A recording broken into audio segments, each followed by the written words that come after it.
জাতীয় থেকে আন্তর্জাতিক, প্রান্তিক জনপদ থেকে নগর চারপাশে ঠিক কী ঘটছে এই মুহূর্তে তা নিয়ে আয়োজন এখন চারদিক। সঙ্গে আছি শারমিন পুতুল। বেগম খালেদা জিয়াকে এখনই নেওয়া হচ্ছে না লন্ডনে। তার শারীরিক অবস্থায় বলে দেবে কখন বিএনপি চেয়ারপারসনকে বিদেশে নিয়ে যাওয়া হবে, এমনটি জানিয়েছেন তার ব্যক্তিগত চিকিৎসক ও দলের স্থায়ী কমিটির সদস্য ডাক্তার AZM জাহিদ হোসেন। বিকেলে এফআইআরের সামনে সংবাদ সম্মেলনে তিনি বলেন, এয়ার অ্যাম্বুলেন্স প্রস্তুত আছে, সুচিকিৎসা ও সেফটি অ্যান্ড সিকিউরিটিকে প্রাধান্য দিচ্ছে মেডিকেল বোর্ড। আরও বলেন, তারেক রহমান সার্বক্ষণিক তদারকি করছেন আর ডক্টর জুবাইদা রহমান মেডিকেল বোর্ডের সাথে সমন্বয় করছেন। মেডিকেল বোর্ডের সিদ্ধান্তকে তাকে এখনই বিদেশ নেওয়া হচ্ছে না বলেও জানান ডক্টর জাহিদ। তবে কবে বিদেশে নেওয়া হবে তা বেগম খালেদা জিয়ার শারীরিক অবস্থার উপর নির্ভরশীল। এছাড়াও সোশ্যাল মিডিয়ায় বিভিন্ন গুজব ছড়িয়ে বিভ্রান্ত করা থেকে বিরত থাকার অনুরোধ জানান তিনি। এদিকে 9 ডিসেম্বর বিকেলে শাহজালাল বিমানবন্দরে এয়ার অ্যাম্বুলেন্সের অবতরণ এবং 10 ডিসেম্বর সকালে উড্ডয়নের স্লট চেয়ে সিভিল অ্যাভিয়েশনে আবেদন করেছে জার্মানির একটি অ্যাভিয়েশন প্রতিষ্ঠান। ওনার যে বিদেশ নেওয়ার যে বিষয়টি সেটি কিছুটা বিলম্বিত হচ্ছে এবং ভবিষ্যতে হয়তো শারীরিক অবস্থায় বলে দিবে যে ওনাকে কখন বিদেশে চিকিৎসার জন্য নিয়ে যাবে অথবা নিয়ে যাওয়া হবে।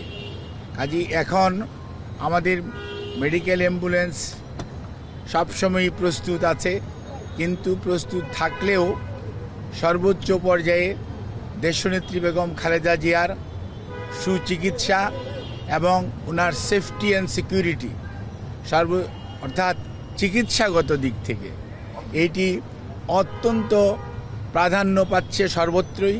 মেডিকেল বোর্ডের যখন পরামর্শ হবে তখনই ইনশাআল্লাহ ওনাকে বিদেশে নিয়ে যাওয়ার হবে। তবে সবার আগে মনে রাখতে হবে ওনার চিকিৎসাটাই সর্বোচ্চ প্রাধান্য পাবে। সেই জন্যই ওনাকে চিকিৎসার জন্যই এখানকার হাসপাতালের কর্তৃপক্ষ এবং সেই সাথে কর্মরত সকল পর্যায়ের স্টাফস যারা ওনার চিকিৎসার সাথে সম্পৃক্ত, যারা চিকিৎসার সাথে সম্পৃক্ত না, সবাই সহযোগিতা করছেন। বেগম খালেদা জিয়ার শারীরিক অবস্থার সবশেষ অবস্থা জানাতে এফআইআর হাসপাতালের সামনে আছেন জাবেদ আব্দুল্লাহ। আমরা যুক্ত হচ্ছি তার সঙ্গে। জাবেদ, বেগম খালেদা জিয়ার শারীরিক অবস্থার সবশেষ কি খবর আছে আপনার কাছে, জানাবেন। পুতুল, এরই মধ্যে 14 দিন হতে চলল। 336 ঘন্টারও বেশি সময় ধরে বাংলাদেশের সাবেক 3 বারের নির্বাচিত প্রধানমন্ত্রী বেগম খালেদা জিয়ার চিকিৎসা চলছে এই এভার কেয়ার হাসপাতালে। চিকিৎসার ব্যাপারে যেমনটি বলছিলেন, দুপুর নাগাদই কিন্তু গণমাধ্যমে বিএনপির স্থায়ী কমিটির সদস্য এবং বেগম জিয়ার ব্যক্তিগত চিকিৎসক ডক্টর AZM জাহিদ হোসেন এখনো অপরিবর্তিত, তবে শারীরিক অবস্থার উন্নতি হলে তাকে উন্নত চিকিৎসার জন্য দেশের বাহিরে নেওয়া হবে এবং তার চিকিৎসা নিয়ে নানা অপতথ্য অপপ্রচার আছে। সেই অপতথ্য অপপ্রচারে দেশবাসীকে কান না দেওয়ার তিনি আহ্বান জানিয়েছিলেন। তিনি বারংবারই গণমাধ্যমে বিষয়টি বলেছেন যে তার শারীরিক অবস্থা উন্নতি হলে তাকে উন্নত চিকিৎসার জন্য দেশের বাইরে নেওয়া হবে। সেই প্রক্রিয়াটাও কিন্তু আমরা দেখেছি যে বেবিচক এবং হযরত শাহজালাল আন্তর্জাতিক বিমানবন্দর কর্তৃপক্ষ কিন্তু বলেছে যে 9 তারিখ হয়তো জার্মান থেকে একটি বিমান আসার কথা রয়েছে। আসলে এবং শারীরিক অবস্থা বেগম জিয়ার উন্নতি হলে তাকে 10 তারিখ নাগাদ উন্নত চিকিৎসার জন্য দেশের বাহিরে নেওয়া হতে পারে। একটু মোটা দাগে বলে রাখি, আমেরিকা, চীন সহ অন্যান্য আরো যে দেশ রয়েছে তাদের সমন্বয় চিকিৎসকদের যে গঠিত টিম, সেই টিমের সঙ্গে কিন্তু রয়েছেন তার পুত্রবধূ ডক্টর জুবাইদা রহমান। তিনি এই মধ্যরাতেও কিন্তু এই এভার কেয়ার হাসপাতালে শাশুড়ির পাশেই রয়েছেন। সেখানে তাদের মধ্যে, চিকিৎসকদের মধ্যে আলাপ আলোচনা হচ্ছে বলে কিন্তু আমরা জানতে পেরেছি। একটু জানিয়ে রাখি, 80 বছর বয়সী এই সাবেক প্রধানমন্ত্রীর চিকিৎসা নিয়ে কিন্তু দেশবাসীর মধ্যে বেশ উদ্বেগ আছে, উৎকণ্ঠা আছে দোয়ার বিষয়টাও আমরা দেখেছি। হাসপাতালে এখনো নেতাকর্মীদের ভিড় আছে, নিরাপত্তা বলয় কিন্তু আরো জোরদার করা হয়েছে বলে কিন্তু আমরা এই মধ্যরাতে এসে এখানে বলা যায় যে বেগম জিয়ার চিকিৎসা চলছে। হয়তো 12টা নাগাদ থেকে ব্রিফিং এর কথা আমরা শুনতে পেরেছি। সেটি হলে হয়তো আমরা বেগম জিয়ার যে শারীরিক যে উন্নতি সেটির পরবর্তী তথ্য হয়তো আপনার মাধ্যমে দর্শককে জানিয়ে দিতে পারবো। পুতুল। বেগম খালেদা জিয়ার শারীরিক অবস্থার সবশেষ খবর জানাচ্ছিলেন জাভেদ আব্দুল্লাহ। বিএনপির ভারপ্রাপ্ত চেয়ারম্যান তারেক রহমান দেশে ফিরেই নির্বাচনে নেতৃত্ব দেবেন বলে মন্তব্য করেছেন দলটির স্থায়ী কমিটির সদস্য আমির খুসরো মাহমুদ চৌধুরী। শনিবার সকালে গণমাধ্যম কর্মীদের সাথে আলাপকালে আরও বলেন, এয়ার অ্যাম্বুলেন্স কোনো ইস্যু নয়, চিকিৎসকদের মতামতের ওপর নির্ভর করছে খালেদা জিয়ার বিদেশ যাওয়া। আমরা জানি তারেক রহমান সাহেব আসবেন, সহসা দেশে ফিরবেন। ওনার বাড়িঘর সব প্রায় শেষের দিকে, ওনার অফিসের কাজও প্রায় শেষের দিকে, এবং ওনার বাংলাদেশে যে পরিকল্পনা আছে সবগুলো ভালোভাবে এগুলো পরিকল্পনাগুলো সব দলের পক্ষ থেকে, ওনার পক্ষ থেকে আমরা শেষ করে ফেলেছি। আমরা জানি যে তারেক রহমান সাহেব দলের নেতৃত্বে আছেন, উনি দেশে ফিরে আমাদের নির্বাচনী নেতৃত্ব দিবে। ডাক্তারদের সিদ্ধান্ত কি, যায় উনি কি দেশে বিদেশে যেতে পারবেন কিনা, উনি ট্রাভেল করতে পারবেন কিনা, এটা হচ্ছে সমস্যা এই মুহূর্তে। এটার অপেক্ষায় আমরা আছি। যে মুহূর্তে এটা সিদ্ধান্ত হবে, এয়ার অ্যাম্বুলেন্স কোনো ইস্যু না। উপযুক্ত সময়ে বিএনপি ভারপ্রাপ্ত চেয়ারম্যান তারেক রহমান দেশে ফিরবেন বলে জানিয়েছেন বিএনপির জ্যেষ্ঠ যুগ্ম মহাসচিব রুহুল কবির রিজভী। দেশের বাইরে থাকলেও দলের ভারপ্রাপ্ত চেয়ারম্যান প্রযুক্তির মাধ্যমে দলকে সঠিক পথেই নেতৃত্ব দিচ্ছেন বলেও জানান তিনি। বিকেলে রাজধানীর কেআইবি ভবনে সাংবাদিকদের ব্রিফিংয়ে তিনি এসব কথা বলেন। এ সময় তিনি তফসিল ঘোষণা যত পেছবে নির্বাচন তত বিলম্বিত হওয়ার শঙ্কা বাড়বে বলে জানিয়েছেন। রোববার থেকে দেশ গড়ার পরিকল্পনা নিয়ে 6 দিনের বিএনপির কর্মসূচির কথাও জানান রুহুল কবির রিজভী।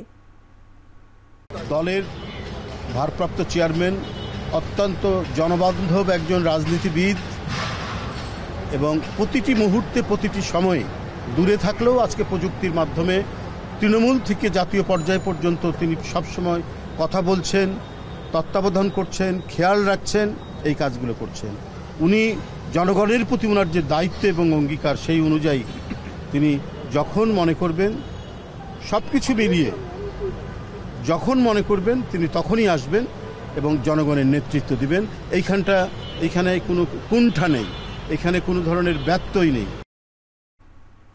আগামী জাতীয় সংসদ নির্বাচনে জনগণ নিজের ভোট নিজেরাই পাহারা দেবে বলে জানিয়েছেন বিএনপির স্থায়ী কমিটির সদস্য সালাউদ্দিন আহমেদ। এ সময় কয়েকদিন পরেই বিএনপির নির্বাচনী ইশতেহার প্রকাশ করা হবে বলেও জানান তিনি। সকালে চকরিয়ার ইসলামনগর শহীদ হোসেন চৌধুরী উচ্চ বিদ্যালয়ের মাঠে পথসভায় বক্তব্য রাখেন সালাউদ্দিন আহমেদ। এরপর পর্যায়ক্রমে বিকেল পর্যন্ত ফাঁসিয়াখালী, কাকড়া, লক্ষ্মরচর ও বড়ুইতলী ইউনিয়নে গণসংযোগ ও পথসভায় অংশ নেন তিনি। প্রচারণাকে কেন্দ্র করে স্থানীয় বিএনপি সহ দলের বিভিন্ন অঙ্গ ও সহযোগী সংগঠনের নেতাকর্মীদের ঢল নামে।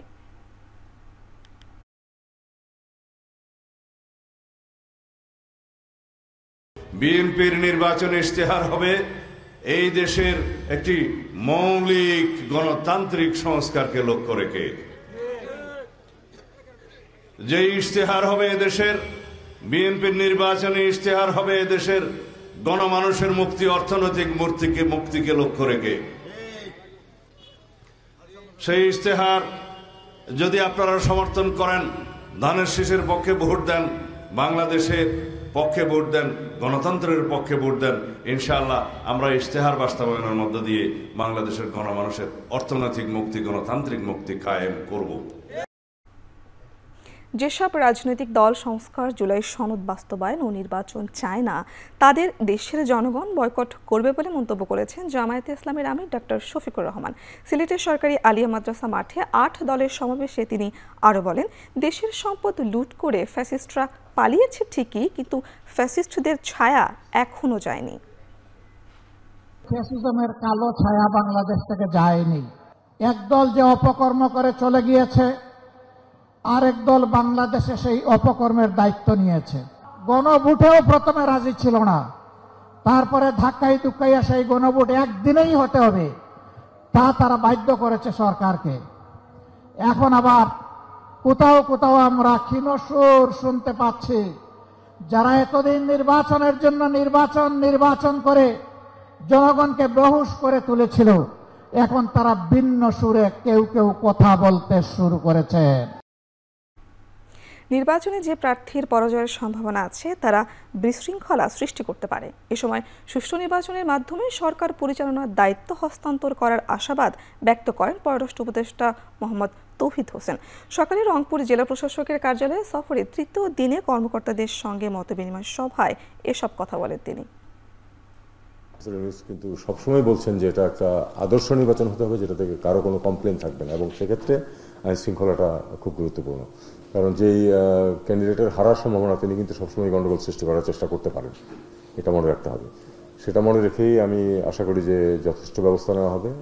এ নিয়ে তো চিফ ইলেকশন কমিশনারও মিটিং করছেন এবং স্ট্র্যাটেজি নির্ধারণ হচ্ছে। হোম মিনিস্ট্রির যে অ্যাডভাইজার আছেন আমার বন্ধু, উনিও পরিকল্পনা করছেন। আমি আশা করি যে আমরা সবাই আশা করি যে একটা সুষ্ঠু নির্বাচনের মাধ্যমে নতুন সরকার গঠিত হবে। এবং বাংলাদেশের সাবেক প্রধানমন্ত্রী শেখ হাসিনার ভারতে অবস্থান সম্পূর্ণ তার ব্যক্তিগত সিদ্ধান্ত বলে মন্তব্য করেছেন দেশটির পররাষ্ট্রমন্ত্রী এস জয়শঙ্কর। শনিবার নয়াদিল্লিতে অনুষ্ঠিত এইচটি লিডারশিপ সামিটে এনডিটিভির সিইও ও এডিটর ইন চিফ রাহুল কানওয়ালের সঙ্গে এক সাক্ষাৎকারে তিনি এমন মন্তব্য করেন। She came here in a certain circumstance and I think that circumstance clearly is a factor in what happens to her. But again, that is something in which she has to make up her mind. বাংলাদেশের সঙ্গে সম্পর্ক ঠিক রাখতে হলে ভারতকে অতি দ্রুত শেখ হাসিনাকে ফিরিয়ে দিয়ে শান্তি আলোচনায় বসতে হবে। দেশটির পররাষ্ট্রমন্ত্রী জয়শঙ্কর মন্তব্যের জবাবে এমনটি দাবি করেছেন এনসিপির আহ্বায়ক আক্তার হোসেন। সন্ধ্যায় রাজধানীর বিশেষায়িত কেন্দ্রে জুলাই স্ট্রিটে অনুপ্রাণিত পেশাজীবীদের সংগঠন ন্যাশনাল প্রফেশনাল অ্যালায়েন্সের আত্মপ্রকাশ অনুষ্ঠানে তিনি এ মন্তব্য করেন। আক্তার হোসেন বলেন, কোনো ফাঁসিতে দণ্ডপ্রাপ্ত আসামি বা গণহত্যাকারী মানবতা বিরোধীর অপরাধীর ইচ্ছার ওপর কোনো রাষ্ট্র তার কূটনীতি পরিচালনা করতে পারে না। শেখ হাসিনাকে বাংলাদেশের বিচার ব্যবস্থার ওপর ছেড়ে দেওয়ার আহ্বান জানান তিনি। বিএনপি ও জামায়াতের প্রসঙ্গ তুলে তিনি বলেন, নতুন রাজনীতির প্রত্যাশা থাকলেও এই দলগুলো এখনো অস্ত্রের মহড়ায় প্রতিযোগিতা করছে। ২৪-এর আন্দোলনে যারা অংশ নিয়েছে তারা কেউই আর অস্ত্রের রাজনীতি দেখতে চায় না। দলটির আরেক নেতা নাসিরউদ্দিন পাটোয়ারি জানান, এনসিপি কোনো দলের সঙ্গে সিট নেগোসিয়েশনে যাবে না। ছোট দলগুলোকে মেরুদণ্ড সোজা রেখে এনসিপির সঙ্গে যুক্ত হওয়ার আহ্বান জানান তিনি। পাশাপাশি বাংলাদেশের নির্বাচনে ভারতকে ডিস্টার্ব না করার অনুরোধ করেন। বক্তারা আরও বলেন, ভবিষ্যতে এনসিপি দেশের বিরুদ্ধে কোনো কিছু করলে সদ্য আত্মপ্রকাশ হওয়া সংগঠন ন্যাশনাল প্রফেশনাল অ্যালায়েন্সের উচিত হবে তার বিরোধিতা করা। এটাই তাদের প্রত্যাশা। আওয়ামী লীগ এবং শেখ হাসিনার সঙ্গে বাংলাদেশের জনগণকে বিচ্ছিন্ন করে ভারত যে সম্পর্ক করেছিল, সেই সম্পর্কের বাইরে এসে নতুন করে নতুন দিনের মানুষরা যারা আছেন তাদের সাথে যদি সম্পর্ক করতে হয়, তাহলে শেখ হাসিনাকে অবিলম্বে বাংলাদেশে ফিরিয়ে দিতে হবে। আমরা কোন দলের কাছে সিট নেগোসিয়েশনের জন্য যাব না ইনশাআল্লাহ। আমরা নিজেরাই দাঁড়াবো, কারণ রাজনীতি করেছি আত্মমর্যাদার প্রশ্ন। আত্মমর্যাদার প্রশ্নে আমরা এক বিন্দু ছাড় দিব না। যে সকল দলের নেতৃবৃন্দ রয়েছেন, আপনাদের মেরুদণ্ড কোনো বড় দলের কাছে বিক্রি করে দিবেন না। নির্বাচন আয়োজনে কমিশন এখনও অবাধ ও গণতান্ত্রিক পরিবেশ তৈরি করতে পারেনি বলে মন্তব্য করেছেন বিপ্লবী ওয়ার্কার্স পার্টির সাধারণ সম্পাদক সাইফুল হক। বলেন, বিদেশিদের কাছে নির্বাচন গ্রহণযোগ্য না হলে এর দায় নির্বাচন কমিশন ও এই সরকারকেই নিতে হবে। সকালে পল্টনে বিপ্লবী ওয়ার্কার্স পার্টির সমাবেশে তিনি একটি প্রতিদ্বন্দ্বিতামূলক নির্বাচন আয়োজনের জন্য সকল পক্ষকে দায়িত্বশীলতার সাথে কাজ করার আহ্বান জানান। বন্দরের দায়িত্ব বিদেশিদের হাতে তুলে দেওয়া হচ্ছে বলে মন্তব্য করেন বিপ্লবী ওয়ার্কার্স পার্টির এই নেতা। সমাবেশে জুলাই সনদ বাস্তবায়ন করতে গণভোটে জনগণকে হ্যাঁ ভোট দেওয়ারও আহ্বান জানান তিনি। সমাবেশে বিএনপি নেতা চেয়ারপারসন বেগম খালেদা জিয়ার দ্রুত আরোগ্য কামনা করেন নেতাকর্মীরা। সমাবেশ শেষে একটি বিক্ষোভ মিছিল পল্টন থেকে প্রেস ক্লাব হয়ে আবার পল্টনে এসে শেষ হয়। সরকারের আশ্রয় প্রশ্রয়ে এবং বিভিন্ন দল যারা গণতন্ত্রের কথা বলেন, তাদের আচরণও আমরা নানা স্বৈরতান্ত্রিক প্রবণতা আমরা লক্ষ্য করেছি। ক্ষমতা যাওয়ার আগে যদি আপনাদের আচরণে এরকম স্বৈরতান্ত্রিক প্রবণতা থাকে, তাহলে এরপরে পার্লামেন্টের পরে পরবর্তী গণতান্ত্রিক অভিযাত্রা আপনারা কি করবেন? জাতীয় নির্বাচনে নানা ধরনের শঙ্কা সৃষ্টি করা হচ্ছে। তবে এসব শঙ্কা দূর করে যথাসময়ে নির্বাচন অনুষ্ঠিত হবে বলে মন্তব্য করেন গণসংহতি আন্দোলনের প্রধান সমন্বয়কারী জুনায়েদ সাকি। বুধবার টাঙ্গাইল শহরে শ্রমিক, কৃষক এবং প্রান্তিক মানুষের ন্যায্য হিস্সা আদায়ের লক্ষ্যে একটি মিছিলে অংশ নিয়ে তিনি বলেন, নির্বাচনে সুষ্ঠু পরিবেশ তৈরি নির্বাচন কমিশন সহ সরকারকে দেখার বিষয়। বলেন, নির্বাচন ও সংবিধান সংস্কারের বিষয়টি একে অপরের সাথে সম্পর্কিত। এর জন্য ভোট ও সংবিধান সংস্কার পরিষদের নির্বাচন সম্পন্ন হওয়া জরুরি, যার কোনো বিকল্প নেই বলেও মন্তব্য করেন তিনি। আমরা দেখছি নানাভাবেই নির্বাচন বাধাগ্রস্ত হয়, এরকম অনেক তৎপরতা হচ্ছে, বিশেষত পতিত ফ্যাসিস্টদের দিক থেকে আছে এবং নানানভাবে অনেক গোষ্ঠী তাদের দলীয় স্বার্থ বলেন, সংকীর্ণ স্বার্থ বলেন, গোষ্ঠী স্বার্থ বলেন, তার মধ্য দিয়ে সেগুলো চরিতার্থ করতে তারা আসলে নির্বাচনকে নানাভাবে ক্ষতিগ্রস্ত করার চেষ্টা করছে। এই নির্বাচন যাতে কোনোভাবে ক্ষতিগ্রস্ত না হয়, আমাদের সকলেরই সম্মিলিতভাবে জনগণের ঐক্যের মধ্যে দিয়ে আমাদেরকে সেই কাজটা সম্পন্ন করতে হবে। বিডিআর হত্যাকাণ্ড তদন্তে জাতীয় স্বাধীন তদন্ত কমিশনের প্রতিবেদনে নাম আসায় বর্তমান পুলিশ মহাপরিদর্শক বাহরুল আলমের বরখাস্ত চেয়ে প্রধান উপদেষ্টার কাছে আবেদন করেছে ন্যাশনাল লয়ার্স ডিফ কাউন্সিল। ন্যাশনাল লয়ার্স কাউন্সিলের chairman advocate S M. Zulfikar Ali Junu ডাকের মাধ্যমে প্রধান উপদেষ্টার কাছে চিঠি পাঠিয়েছেন। এর আগে বিডিআর হত্যাকাণ্ডে জড়িত থাকার অভিযোগে 24 ঘন্টার মধ্যে কেন বর্তমান পুলিশ মহাপরিদর্শক বাহরুল আলমকে অপসারণ করা হবে না তা জানতে চেয়ে রিট করেন আইনজীবী। এক বৃহস্পতিবার সুপ্রিম কোর্টের আইনজীবী আব্দুস সামাদ জনস্বার্থে এ আইনি নোটিশ করেন। রিটে স্পর্শকাতর ওই প্রতিবেদনে নাম আসার পরে কেন তাকে দায়িত্ব থেকে অপসারণ করা হবে না তার জবাব দিতে বলা হয়েছে প্রধান উপদেষ্টার মুখ্য সচিব, স্বরাষ্ট্র মন্ত্রণালয়ের সিনিয়র সচিব, জনপ্রশাসন মন্ত্রণালয়ের সিনিয়র সচিব এবং আইন মন্ত্রণালয়ের সচিবকে।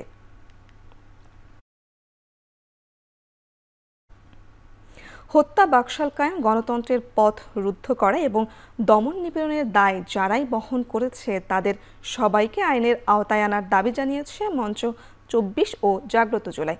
দুপুরে বাকশালী মুজিববাদী, শাহবাগী ও 14 দলের বিচারের দাবিতে জাতীয় প্রেসক্লাবের সামনে এক গণসমাবেশে এসব দাবি জানান বক্তারা।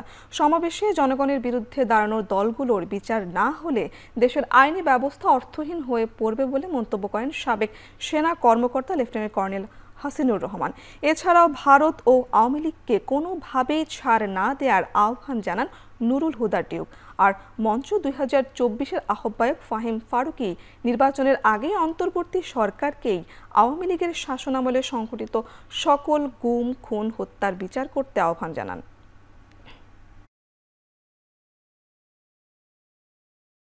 মুজিববাদের ডেফিনেশন ছিল যে কোনো মূল্যে ক্ষমতায় থাকা। আজকে শুধুমাত্র আওয়ামী লীগ না, আওয়ামী লীগ যেই কারণে আওয়ামী লীগ হয়েছে আমাদেরকে সেই রুট বিশ্লেষণ করতে হবে। যে সকল জেনারেলেরা দীর্ঘদিন গুম খুনের সাথে জড়িত ছিল তাদেরকে সেই জেলে নিতে হবে যেই জেলে আমাদের ভাইয়েরা ফ্যাসিবাদ বিরোধী শক্তিগুলো পচেছিল। ভারতকে কোনো ছাড় দেব না, ভারতের চোখে চোখ রেখে কথা বলবো। সরকার যদি কথাটা বলতে পারে, সরকার কঠোর সমালোচনা করে তাকে পদত্যাগ করতে বাধ্য করব। পেঁয়াজের বাজার সহনীয় রাখতে আবারও সীমিত আকারে পেঁয়াজ আমদানির অনুমতি দিচ্ছে সরকার। কাল থেকে প্রতিদিন 50টি করে আইপি বা আমদানি অনুমতি ইস্যু করা হবে বলে জানিয়েছে কৃষি মন্ত্রণালয়। প্রতিটি আইপিতে সর্বোচ্চ 30 টন পেঁয়াজ আমদানির সুযোগ পাবেন আমদানিকারকরা। শনিবার রাতে কৃষি মন্ত্রণালয়ের বিজ্ঞপ্তিতে বলা হয়, গেল 1 আগস্ট থেকে এখন পর্যন্ত যারা রপ্তানি অনুমতির জন্য আবেদন করেছিলেন কেবল তারাই পুনরায় আবেদন করতে পারবেন। একজন আমদানিকারক শুধু একবারই আবেদন করার সুযোগ পাবেন। মন্ত্রণালয় আরও জানায়, পেঁয়াজের বাজার স্থিতিশীল না হওয়া পর্যন্ত এই সীমিত আকারের আমদানি কার্যক্রম অব্যাহত থাকবে।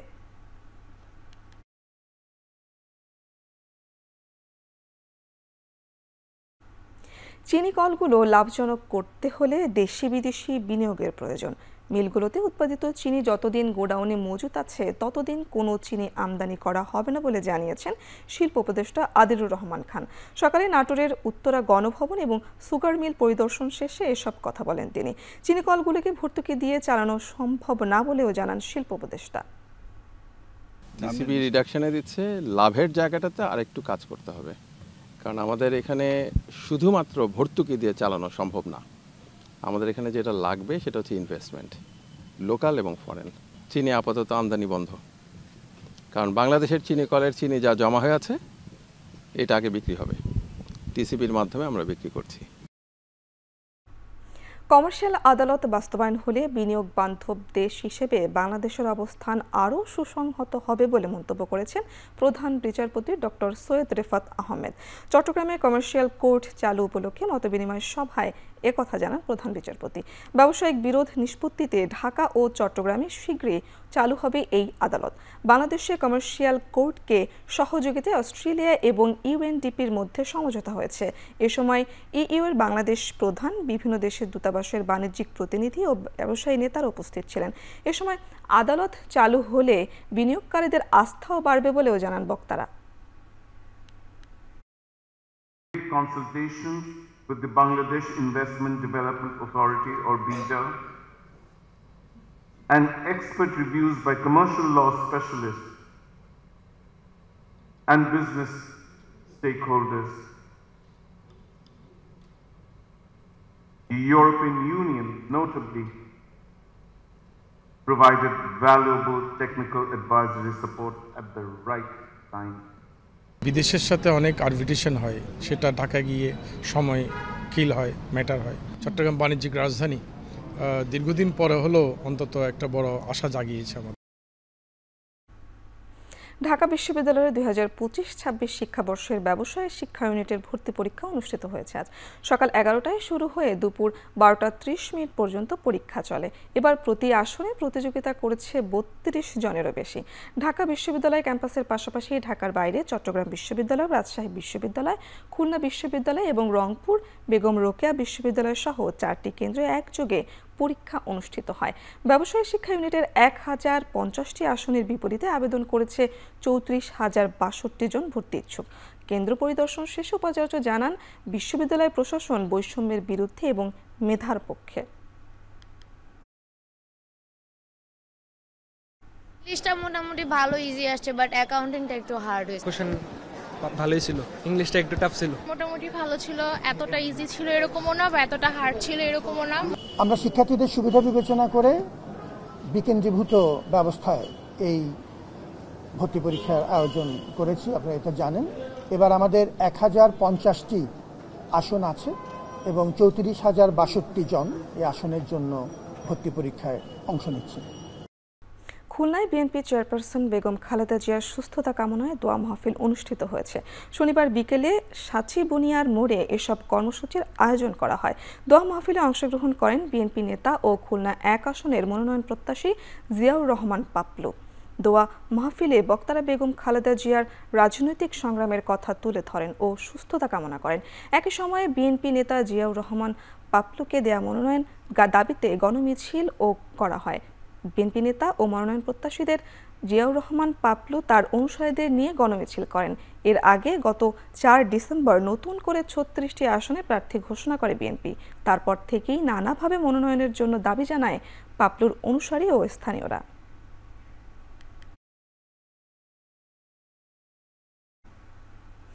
বেগম জিয়া আপোষহীন থেকে জনগণের জন্য লড়াই করেছেন বলে মন্তব্য করেছেন বিএনপির যুগ্ম মহাসচিব খায়রুল কবির খোকন।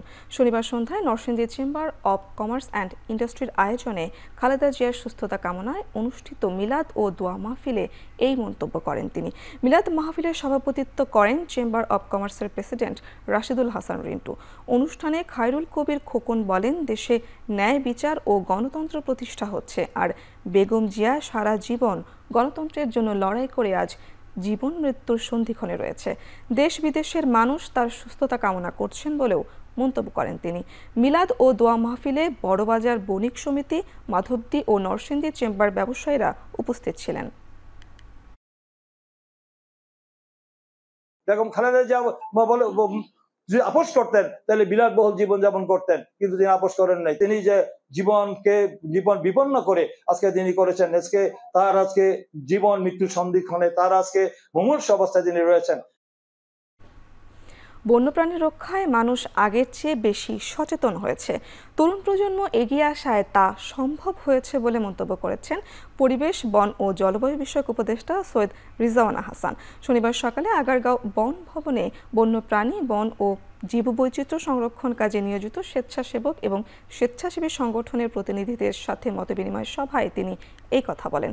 বাংলাদেশ জীববৈচিত্র্য সংরক্ষণ ফেডারেশন BBCF এর 11 প্রতিষ্ঠা বার্ষিকী ও জাতীয় সম্মেলন উপলক্ষে আয়োজন করা হয়। উপদেষ্টা আরও বলেন, প্রাণী রক্ষায় তরুণ প্রজন্মের এগিয়ে আসা উচিত, যেন ইতিবাচক প্রতিযোগিতা হয়। নেতিবাচক হলে ভালো কিছু অর্জন হবে না। বন্যপ্রাণী নিয়ে যারা কাজ করেন তাদেরকে ঐক্যবদ্ধ থাকার আহ্বান জানান তিনি। এ সময় বন্যপ্রাণী সংরক্ষণ সংগঠনের 7 জন সদস্যকে পুরস্কৃত করা হয়। আপনারা কিন্তু সংখ্যায় বেশি না, কিন্তু যারা বন্যপ্রাণীর আবাসস্থল ধ্বংস করতে চায় তাদের ইকোনমিক আর্গুমেন্ট, তাদের অর্থনৈতিক যুক্তি মানুষের কাছে তারা খুব সহজে তুলে ধরতে পারে। 6 লেনের রাস্তা হয়ে যাবে, এখান থেকে ওখানে 4 ঘন্টা লাগে, এখন 2.5 ঘন্টা লাগবে। বিপরীতে আপনি যে যুক্তিগুলো তুলে ধরবেন সেই যুক্তিগুলো মানুষের কাছে তুলে ধরতে, মানুষকে বোঝাতে ঐক্যবদ্ধ কণ্ঠস্বর লাগবে। সড়ক সরলীকরণের নামে ভূমি অধিগ্রহণ ও স্থাপনার অর্থ পরিশোধ না করেই খুলনার কপিলমুনি বাজারে ডিগ্রি মাদ্রাসা সহ বিভিন্ন স্থাপনা বুলডোজার দিয়ে গুড়িয়ে দিয়েছে সড়ক ও জনপথ বিভাগ। সকালে পাইকগাছা উপজেলার কপিলমুনি বাজারে এই কার্যক্রম চালানো হয়। এ সময় কপিলমুনি জাফর আউলিয়া সিনিয়র ফাজিল মাদ্রাসার দোতলা ভবন সহ আশেপাশের বেশ কিছু দোকানপাট ভেঙে দেওয়া হয়। স্থানীয়দের অভিযোগ, প্রভাবশালী একটি ব্যবসা প্রতিষ্ঠানকে বাঁচাতে ভুল নকশায় ঐতিহ্যবাহী শিক্ষা প্রতিষ্ঠান সহ বিভিন্ন ব্যবসা প্রতিষ্ঠান ভেঙে দেওয়া হচ্ছে। অন্যদিকে ভূমি অধিগ্রহণ ও স্থাপনার অর্থ পরিশোধ না করেই এই অযৌক্তিক উচ্ছেদ কার্যক্রমের তীব্র নিন্দা জানান ক্ষতিগ্রস্তরা।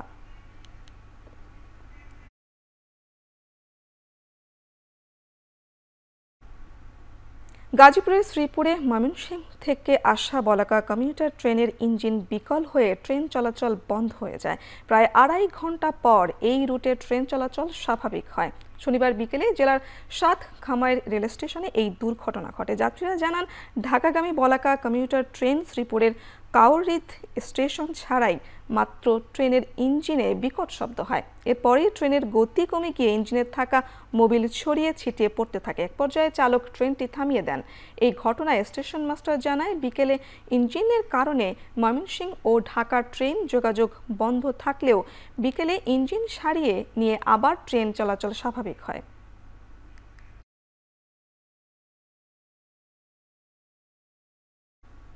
নরসিংদীর শিলামন্দিতে একটি স্পিনিং মিলে আগুনের ঘটনা ঘটেছে। প্রায় 1.5 ঘন্টার চেষ্টায় আগুন নিয়ন্ত্রণে আনে ফায়ার সার্ভিস। শনিবার রাত 11:15টার দিকে এনআর স্পিনিং মিলসে এই অগ্নিকাণ্ডের সূত্রপাত হয়। খবর পেয়ে মাধবদী ফায়ার সার্ভিসের 2টি এবং নরসিংদী সদর ফায়ার সার্ভিসের আরও 2টি সহ মোট 4টি ইউনিট আগুন নেভানোর কাজ করে। শেষ পর্যন্ত খবর পাওয়া পর্যন্ত এখন পর্যন্ত মিলের তুলার গুদামে আগুন জ্বলতে দেখা যায়। তবে দ্রুত আগুন নিয়ন্ত্রণে চলে আসবে বলে জানায় ফায়ার সার্ভিস। কিভাবে আগুনের সূত্রপাত হয়েছে তা এখনও জানা যায়নি।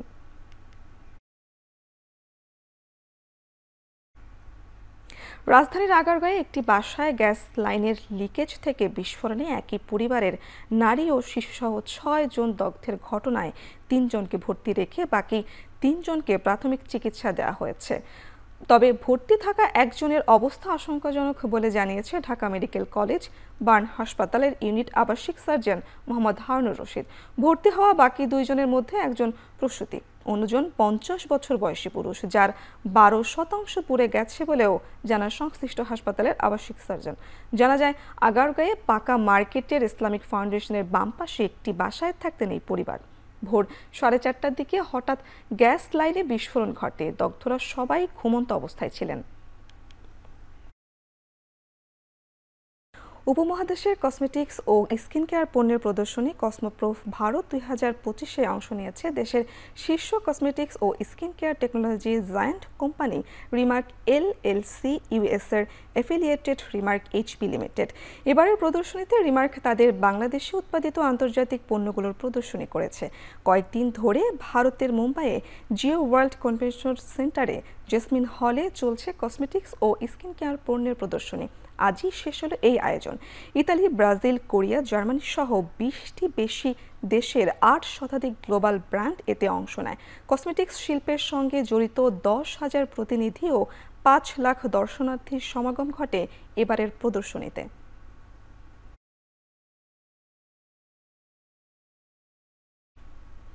সম্প্রতি দেশের শীর্ষ প্রকৌশলী, স্থপতি ও নির্মাণ শিল্পীর পেশাজীবীদের সম্মান জানাতে রাজধানীর এক 5 তারকা হোটেলে আয়োজিত হয়ে গেল ইঞ্জিনিয়ার্স নাইট 2025। অনুষ্ঠানে উপস্থিত ছিলেন বুয়েট, শাবিপ্রবি, ডুয়েট সহ দেশের নামকরা সব বিশ্ববিদ্যালয় ও প্রতিষ্ঠানের ভাইস চ্যান্সেলর ও অধ্যাপকরা। মেট্রো রেল প্রকল্প, ঢাকা আশুলিয়া এলিভেটেড এক্সপ্রেসওয়ে সহ দেশের গুরুত্বপূর্ণ সব অবকাঠামো প্রকল্পে যুক্ত স্থপতি, প্রকৌশলী ও বিশেষজ্ঞরাও এতে অংশ নেন। 7 রিংস সিমেন্টের ব্যবস্থাপনা পরিচালক Tahmina Ahmed, vice chairman S Raihan Ahmed, পরিচালক সাইফ রহমান সহ কোম্পানির ঊর্ধ্বতন কর্মকর্তারা এ সময় উপস্থিত ছিলেন। অবকাঠামো নির্মাণে অসামান্য অবদান রাখায় স্থপতি ও প্রকৌশলীদের অনুষ্ঠানে বিশেষ সম্মাননা প্রদান করা হয়।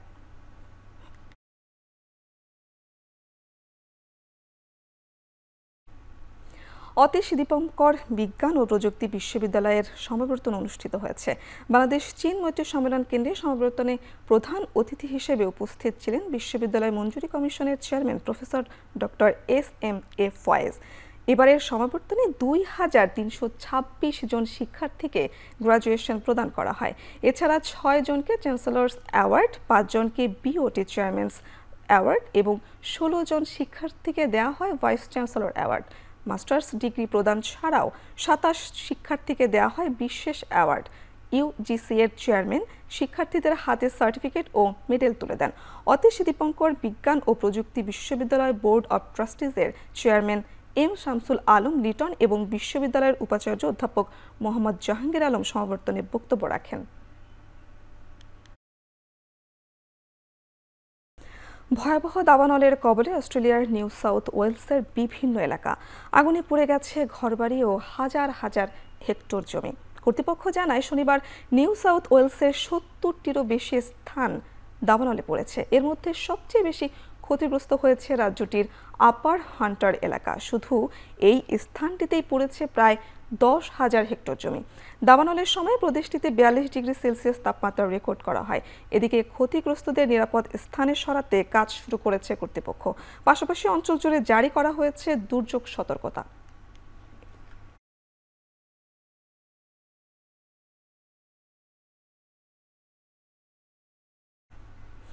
সৌদি আরবে শান্তি আলোচনা ব্যর্থ হওয়ার পর সীমান্ত এলাকায় আবারও তীব্র সংঘর্ষে জড়িয়েছে পাকিস্তান ও আফগানিস্তান।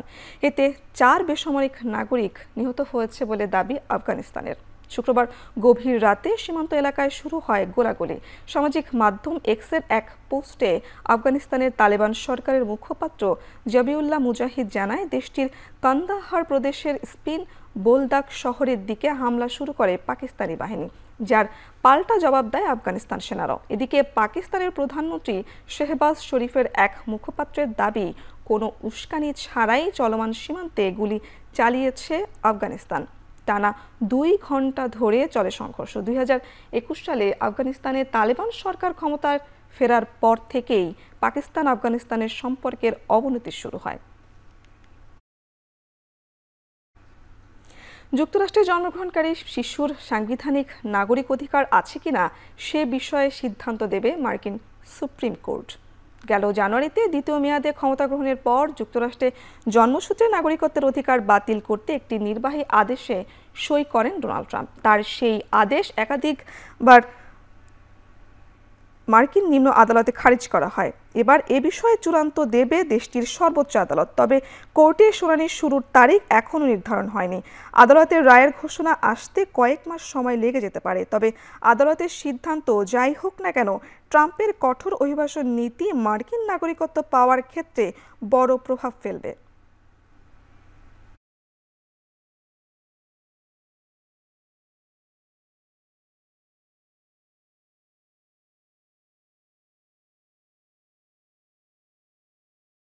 দারফুরে নৃশংসতার পর যুদ্ধবিরতির শর্ত ভেঙে এবার সুদানের করফুদানে হামলা শুরু করেছে আধা সামরিক বাহিনীর র্যাপিড সাপোর্ট ফোর্সেস RSF।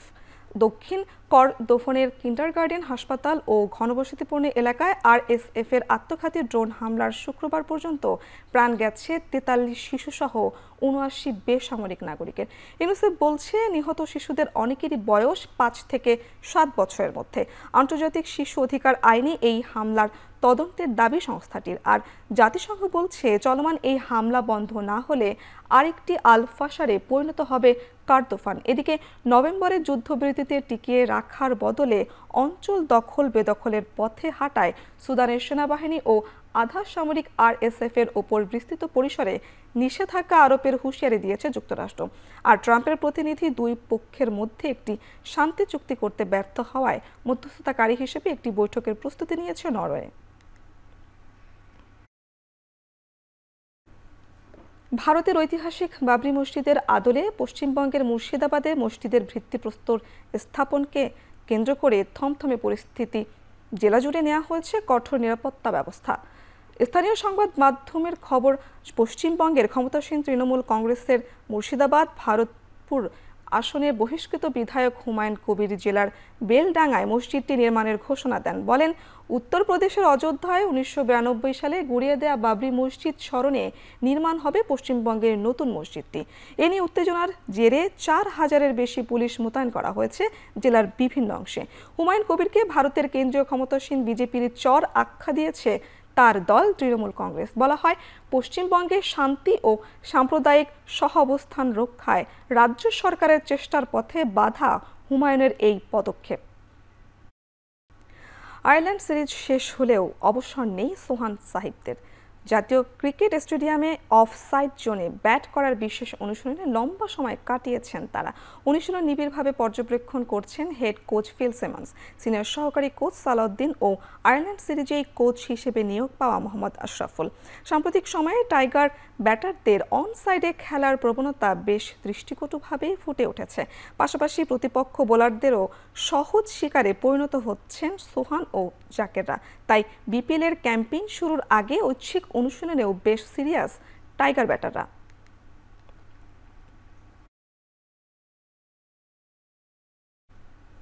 আসন্ন ১৬ ডিসেম্বর বিজয় দিবস উপলক্ষে প্রীতি ম্যাচ আয়োজন করবে cricketers welfare of association cope. তবে বিগত সময়ে সাবেক ক্রিকেটাররা খেললেও এবার মাঠ মাতাবেন শান্ত মেরাজদের মতো বর্তমান ক্রিকেটাররা। বিজয় দিবসে প্রীতি ম্যাচে অদম্য ও অপরাজেয় নামে দুটি দলে ভাগ হয়ে জাতীয় দল ও জাতীয় পর্যায়ে খেলবেন ক্রিকেটাররা। অদম্য দলের অধিনায়কত্ব করবেন মেহেদী হাসান মিরাজ, আর অপরাজেয় দলের অধিনায়ক হবেন নাজমুল হোসেন শান্ত। এছাড়াও দল দুটিতে খেলবেন সৌম্য সরকার, তানজিদ তামিম, তাওহিদ হৃদয়, নাহিদ রানারা। আর দুটি দলের কোচ হিসেবে দায়িত্ব পালন করবেন মিজানুর রহমান বাবুল এবং সোহেল ইসলাম। মূলত কোয়াবের জন্য তহবিল সংগ্রহ করতেই এই প্রীতি ম্যাচের আয়োজন করা হচ্ছে। বিসিবির সহযোগিতায় শেরেবাংলা জাতীয় ক্রিকেট স্টেডিয়ামে ম্যাচটি শুরু হবে সন্ধ্যা ৬টায়। দর্শকরা টিকিট কেটে ম্যাচটি উপভোগ করতে পারবেন। বিশ্বের বিভিন্ন অঞ্চলে যুদ্ধ ও সংঘাত থামাতে গুরুত্বপূর্ণ ভূমিকা রাখায় প্রথম ফিফা শান্তি পুরস্কার পেয়েছেন মার্কিন প্রেসিডেন্ট ডোনাল্ড ট্রাম্প। স্থানীয় সময় শুক্রবার ওয়াশিংটন ডিসির বিখ্যাত John F Kennedy Center for Performing Arts ভেন্যুতে ফিফা বিশ্বকাপ 2026-এর ড্র অনুষ্ঠানে প্রেসিডেন্ট ডোনাল্ড ট্রাম্পের হাতে এই পুরস্কার তুলে দেওয়া হয়। পুরস্কার তুলে দেন ফিফা প্রেসিডেন্ট জিয়ান্নি ইনফান্তিনো। বিশ্বকাপের দলগুলোকে বিভিন্ন গ্রুপে ভাগ করার আগে ট্রাম্পকে নতুন একটি সোনালী ট্রফি, একটি সোনালী পদক ও একটি সনদ প্রদান করেন ইনফান্তিনো। এ সময় সংক্ষিপ্ত ভাষণে ট্রাম্প বলেন, লাখ লাখ মানুষের জীবন রক্ষা করায় এটি তার জীবনের মহান প্রাপ্তি। শেষ করছি এখন চারদিক। এখন টেলিভিশন ওয়েবসাইটে দেখতে ভিজিট করুন www.ekhon.tv। এছাড়া ফেসবুকে দেখতে ভিজিট করুন facebook.com/tv.ekhon এবং ইউটিউবে দেখতে ভিজিট করুন youtube.com/c/ekhon.tv।